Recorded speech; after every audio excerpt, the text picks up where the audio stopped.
औज़ुबिल्लाहिमिनश्शैतानिर्रजीम बिस्मिल्लाहिर्रहमानिर्रहीम। अस्सलाम वालेकुम dear students, royal jurist academy की तरफ से आप सबको खुशामदीद। आज हमारा टॉपिक है कॉर्ने द पैसेज इन डुएन।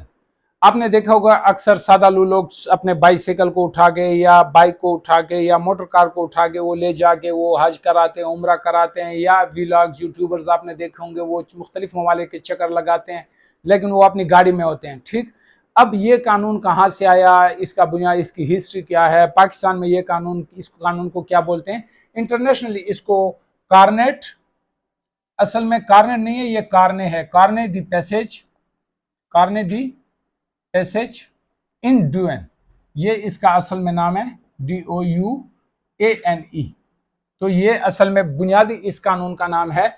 ये कार्नेट जो है ये आपके बाइक का या आपके मोटर कार का या आपके कोई भी व्हीकल है उसका पासपोर्ट होता है। ये जो डुएन है ये बेसिकली जिस तरह पाकिस्तान में कस्टम अथॉरिटी होती है जो कि क्या करती है, फ्लो ऑफ व्हीकल्स या गुड्स को जो इंपोर्ट होते हैं या एक्सपोर्ट होते हैं और उनके ऊपर जो टैरिफ्स या टैक्सेस लगते हैं इनको हैंडल करती है उस अथॉरिटीज को। यानी जिस तरह पाकिस्तान में कस्टम अथॉरिटीज है ऐसे हर मुल्क के इंटरनेशनली जो है ना अपनी एक कस्टम अथॉरिटी होती है जो अपने एक्सपोर्ट और इंपोर्ट और एक्सपोर्ट को कंट्रोल करती है, उनके टैरिफ्स को हैंडल करती है। ठीक, तो इस कानून का यानी बैकग्राउंड क्या है, इस कानून का बैकग्राउंड और हिस्ट्री जो है वो दरअसल क्या है वो मैं आपको बताता चलूं।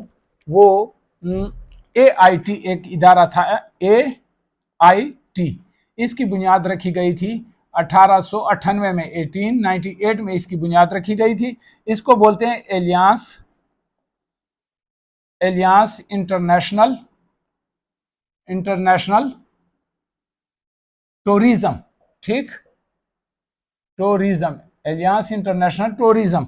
ये इसका जो ऑफिस है, मेन ऑफिस है, ये जेनेवा में है और जेनेवा यानी स्विट्जरलैंड में है। और ये आपको क्या करती है, मटेरियल यानी मटेरियल मींस के थ्रू आपको सपोर्ट करती है। मटेरियल मींस किसको कहते हैं, यानी इंटरनेशनली आपके डॉक्यूमेंटेशंस, आपके राइट्स, आपके मोबिलिटी, आपके जो यानी गाड़ी के कस्टम ड्यूटीज वगैरह चार्ज न करना, इन सबको ये क्या करती है, मटेरियल मींस इसको बोलते हैं कि आपको सपोर्ट करती है। सिर्फ इनका स्लोगन्स नहीं होता, नारा नहीं होता, बल्कि एक कंक्रीट लीगल स्टेच्यूट के थ्रू या लीगल डॉक्यूमेंट के थ्रू आपके एक टूरिस्ट के, एक ट्रेवलर्स के राइट्स को प्रोटेक्ट करती है। ये इदारा AIT जो है ये इसका जो है हेडक्वार्टर मैंने बताया, ये रजिस्टर है, ये इदारा रजिस्टर है। अच्छा, under article 60 of the Swiss civil code बतौर कारपोरेट बॉडी रजिस्टर है। ठीक है, कारपोरेट बॉडी रजिस्टर है, कारपोरेट बॉडी, और नॉन प्रॉफिटिंग है। क्या है, नॉन प्रॉफिटिंग है। ये एक नॉन प्रॉफिटिंग ऑर्गेनाइजेशन है। ये एक दूसरे इदारे, इंटरनेशनल इदारे के साथ काम करती है जिसको क्या बोलते हैं, FIA। क्या बोलते हैं, FIA, फेडरेशन इंटरनेशनल ऑटोमोबिलिटी, FIA यानी फेडरेशन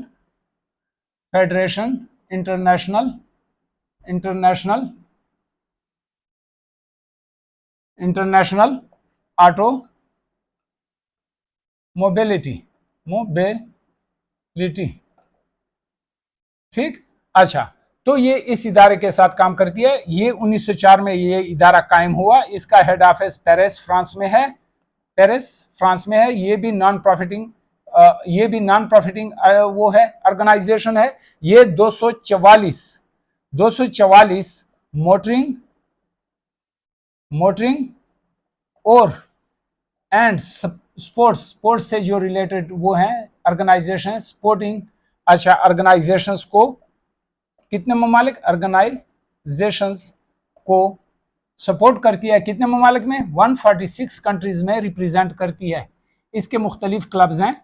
ठीक है, और उस क्लब्स के जो मेंबर्स हैं उसके साथ, यानी जो इसके क्लब्स हैं उसके साथ तकरीबन millions of motorists and their families वो रजिस्टर्ड हैं। ठीक, तो यानी AIT जमा FIA ये इंटरनेशनली काम करती है। ये UN के साथ कोऑर्डिनेशन में होती है, यूनाइटेड नेशन के साथ क्या होती है, ये कोऑर्डिनेशन में होती है, और ट्रेवलर्स के राइट्स को प्रोटेक्ट करती है, उसको कस्टम ड्यूटीज वगैरह से बचाती है। ये कार्नेट जो है बेसिकली क्या है, ये कार्नेट आपका जो मोटर कार है या बाइक है या कोई और व्हीकल है, ये उसका पासपोर्ट है, इंटरनेशनल पासपोर्ट है।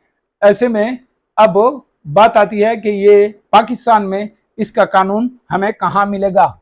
ठीक, पाकिस्तान में इसकी लीगल फुटिंग जो है वो हमें कहां मिलेगी। तो हमारे पास चूंकि डूएन है हमारा, हम डूएन को कस्टम कहते हैं, कस्टम एक्ट, ठीक है, कस्टम अथॉरिटी को डूएन बोलते हैं, सही। कस्टम एक्ट 1969 है, इसका सेक्शन 219, ठीक। Read with section 21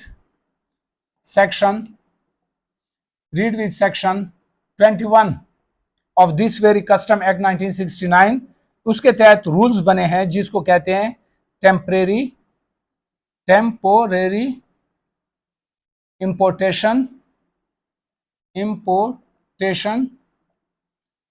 importation of motors and vehicles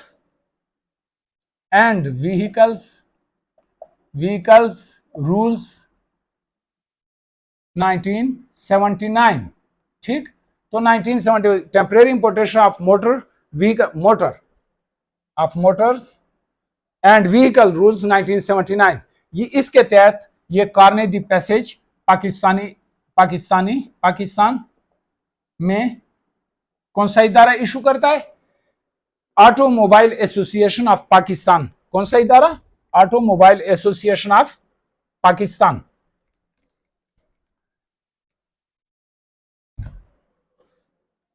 automobile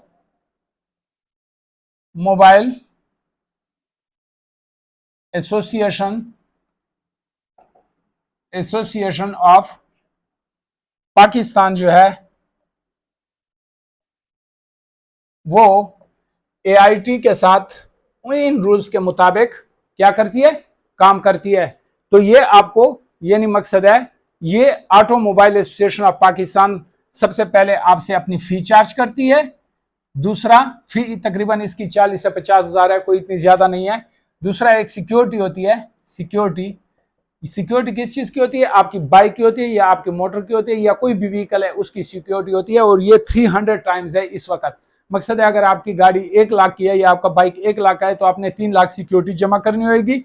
ये जो फी है ये नॉन रिफंडेबल है, लेकिन जब आप अपना टूर कंप्लीट करके वापस आते हैं अपने पेरेंट कंट्री में जहां से आपने स्टार्ट किया होता है, जहां से आपने ये कार ने लिया होता है, तो वहां ये सिक्योरिटी आपको रिफंडेबल है, आप वापस ले सकते हैं। लेकिन इस सिक्योरिटी में 300 से हम इसको 60% पे ला सकते हैं, यानी 60,000, 70,000, 80,000 या 50,000 से लेके 80,000 के दरमियान हम ये 300 को 50% से लेके 80% तक आपके लिए ला सकते हैं, क्योंकि ये एक टेक्निकल चीज है। वैल्यूएशन ऑफ द व्हीकल होती है या बाइक होता है, और जो हम यहाँ पे टैक्सेस की वैल्यूएशन करते हैं अक्सर गलती कर बैठते हैं, थोड़ा ज्यादा कहते हैं खैर कुछ ज्यादा टैक्स अदा कर दो और जार छुना, हम यही बात करते हैं। लेकिन यहाँ पे ये बात नहीं है। ये इदारा चूंकि केपीके में इसके हवाले से तो आई थिंक सो कि मैंने एक लेक्चर भी किससे नहीं सुना, ना इसके हवाले से कोई बात सुनी है कि कोई कार्ने दी पैसेज का इन डूएन का कोई कानून पाकिस्तान में भी है। ठीक, यहाँ पे मैंने एक पोस्ट किया था तो बहुत से लोग हंसने भी लगे थे कि ये क्या कह रहा है कि ऐसा भी हो सकता है कि आप साइकिल पे या बाइक पे आप जो है ना हज और उम्रा करके आए, या कोई स्टूडेंट जाए वहाँ पे सर्वे करे कि मैंने कौन सी यूनिवर्सिटी में, या कोई कारोबारी बंदा जाए और वो ये देखे कि मैंने कहाँ पे कारोबार, कौन सा जगह में ये सूटेबल है। क्योंकि अगर आप यहाँ से जाते हैं लंदन में, कहाँ जाते हैं? लंदन जाते हैं, ठीक है। यहाँ से अगर आप लंदन जाते हैं तो सबसे पहले आप यानी पाकिस्तान से आप कहाँ जाएंगे? ईरान। फिर ईरान से आप जाएंगे टर्की, ठीक। फिर आप टर्की से आगे जाएंगे ग्रीस, ठीक। फिर ग्रीस से आगे आप जाएंगे इटली,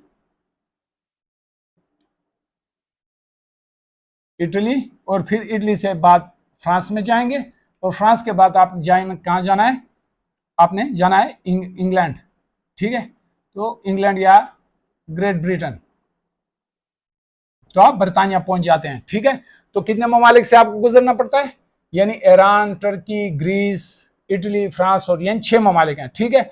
अब कार्ने जो है, कार्ने दी पैसेज जो पाकिस्तान में इशू होता है, ठीक है, जो रूल्स मैंने आपको बताए।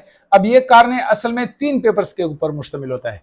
याद रखें, ये एक जब आप पाकिस्तान से यानी तफ्तान के बॉर्डर क्रॉस करके ईरान में इंटर होते हैं तो एक पेपर ईरान वाले आपसे रख लेते हैं, इस कार्नर वाले। दूसरा पेपर आपसे टर्की वाले रख लेते हैं जब आप टर्की में दाखिल होते हैं। तीसरा पेपर जब आप ग्रीस में दाखिल होते हैं तो ग्रीस वाले रख लेते हैं। तो आपके पास वो कार्नर के पेपर खत्म हो गए, क्योंकि वो तो 3 होते हैं। अक्सर सादालू लोग फिर यहाँ फंस जाते हैं, फिर एम्बेसियों से कांटेक्ट करते हैं, फिर वहां पे रिक्वेस्ट भेजते हैं, तो यहाँ फंस जाते हैं और फिर उनके लिए बड़े मसाइल होते हैं। फिर तो सबसे पहले जो आपने करना है, यानी जब आप जाएंगे तो सबसे पहले आपके पास अपनी बाइक होनी चाहिए या मोटर होनी चाहिए या कोई व्हीकल होनी चाहिए, वो आपके अपने नाम पे रजिस्टर हो और उनके सारे टैक्सेस भी क्या हों, आधा हो, यानी टैक्सेस भी उनके आधा हो चुके हों, वो कोई यानी उनके ऊपर कोई चार्ज ना हो, ठीक है। इस तरह उसके साथ आपको ड्राइविंग लाइसेंस भी चाहिए। और तीसरी जो इंपॉर्टेंट चीज है वो ये रूट जो प्लेन है या रूट मैप है, जो आप रूट प्लेन देते हैं कि कौन से रास्ते से आपकी लास्ट डेस्टिनेशन कौन सी है। एक तो ये आपने बहुत बुनियादी बात है ये देना होएगा, और साथ ही इन ममालिक में से किसी एक मुल्क का आपने क्या करना है, वीजा लेना है। सबका नहीं लेना है, एक मुल्क का वीजा लेना है, बाकी वो खुद ही आगे फिर वो इंटरनेशनली AIT जो मैंने कहा और FIA का कहा, ये वो आगे ये इदारे आपको खुद ही सपोर्ट करते हैं। बल्कि वो टूरिस्ट को जो ट्रेवलर्स जाते हैं बाइक में या अपने मोटर्स में, वो सिर्फ उनके रोड्स को इस्तेमाल करते हैं और उनकी सोसाइटी वगैरह उनके कल्चर को वो देखते हैं, वो स्टडी करते हैं, एनालाइज करते हैं, ठीक है। तो मकसद मेरी बात का ये है कि ये कार्ने के पैसेज जब भी आप ये कार्ने दी पैसेज आप जब पाकिस्तान में लें तो जितने भी ममालिक से आप गुजरेंगे तो हर मुल्क के लिए एक एक पेपर लेना है। और आखिर में जब आप वापस आएंगे बरतानिया से, फ्रांस से इटली, फिर ग्रीस, टर्की, ईरान, फिर पाकिस्तान में जब पहुंचेंगे तो आपके पासपोर्ट के ऊपर भी उसी व्हीकल का जो है ना इंदराज होएगा, क्योंकि जिस व्हीकल पे आपने ट्रेवलिंग की है। इसका असल में मकसद क्या है, ये सिक्योरिटी रखने का, इसका मकसद ये सिक्योरिटी रखने का ये है अपने व्हीकल की सिक्योरिटी का, कि कहीं ये व्हीकल आप वहीं बेच ना दें और वहां कस्टम ड्यूटी में या कस्टम टैक्सेस में उस मुल्क को नुकसान ना हो जाए। अगर आप ऐसा करते हैं तो फिर वो नुकसान आपके ये इदारा पाकिस्तान